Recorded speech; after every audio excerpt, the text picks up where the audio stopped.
people who are poised to deliver a key victory for Michigan tonight. They're ready to protect the rule of law in our state and fight for equal justice for every single Michigander. My friends, MERS News has called this race, and it appears that you are about to see your next justices of the Michigan State Supreme Court.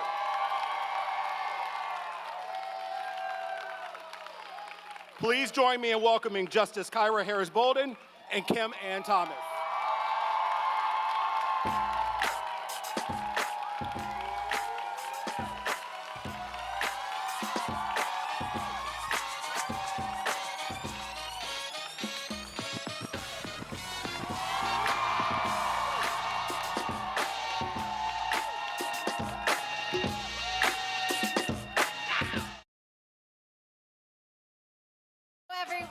Good evening.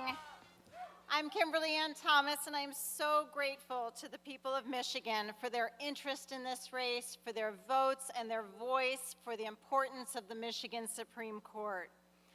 I want to thank first my running mate, Justice Kyra Harris Bolden.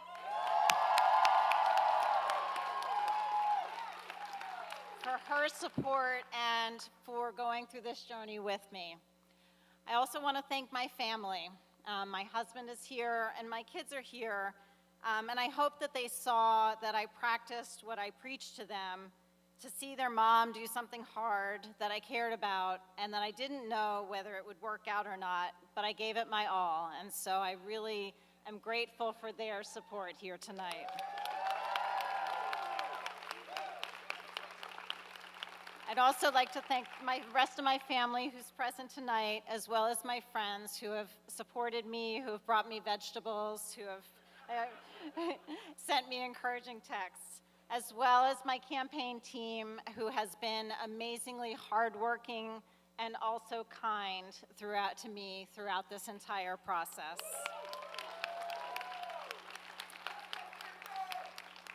So I'm a marathon runner. I've done over 20 marathons, and I can tell you that I thought this was going to be a marathon when I started, but it has not been a sprint, but it has also not been a marathon, and here's why. My favorite marathon is the Detroit Free Press Marathon, which I've run a number of times. And how marathons work is this. You start out with a giant crowd of people, and there's tons of energy, and you're singing Lose Yourself in the Dark with 40,000 other people, and it's really fun.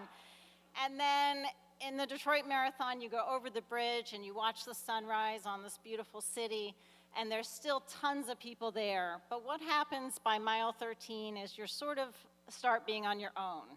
And you lose your friends, the half marathoners are finished, they're drinking their chocolate milk, and you're really gutting it out. And by mile 20, your body basically has used up all of its store of energy and you have nothing left.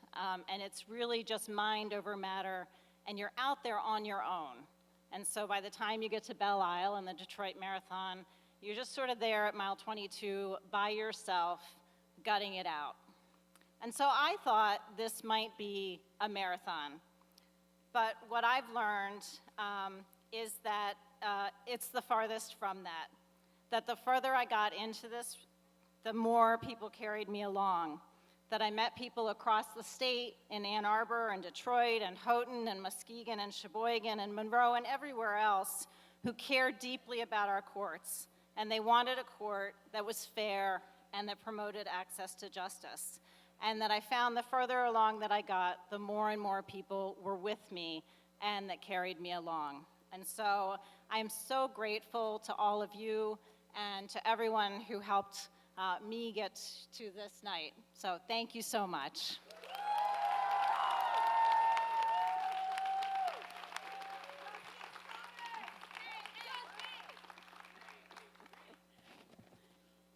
All right, I have a question for everyone. No, I'm not going to ask if you're going to vote in the nonpartisan section of the ballot. Are you ready to protect justice for generations? I don't think I believe you. Are you ready to protect justice for generations?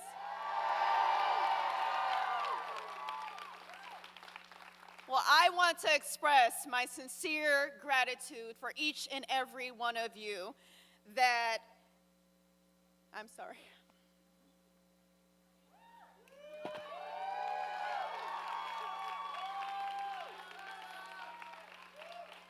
I have something written, and I will apologize in advance if I forget you, but this has been a long journey, a very long journey. So I was before you in 2022, and I didn't win this race. But I stand here before you today, not only as the first Black woman to serve,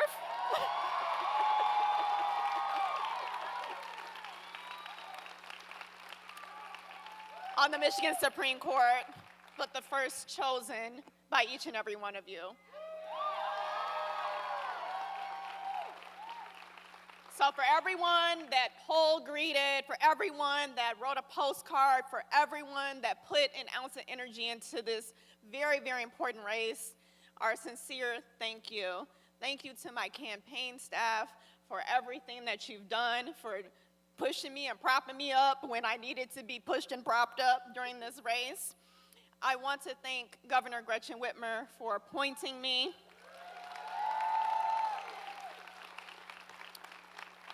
I want to thank my Supreme Court colleagues that when I came in the middle of a term, really wrapped their arms around me and showed me the ropes.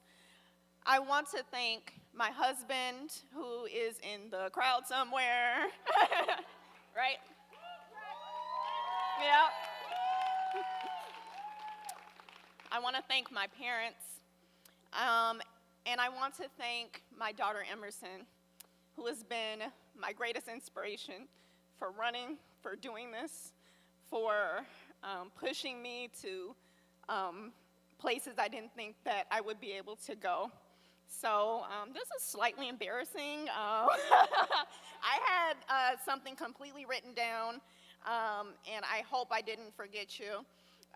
But last but not least, I want to thank Kimberly Ann Thomas for being my running mate.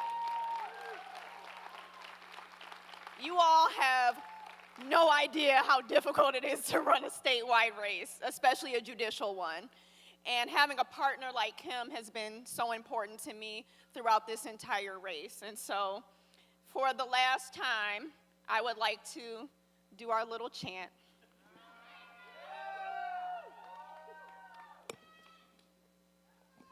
Let me hear you say, Kyron Kim.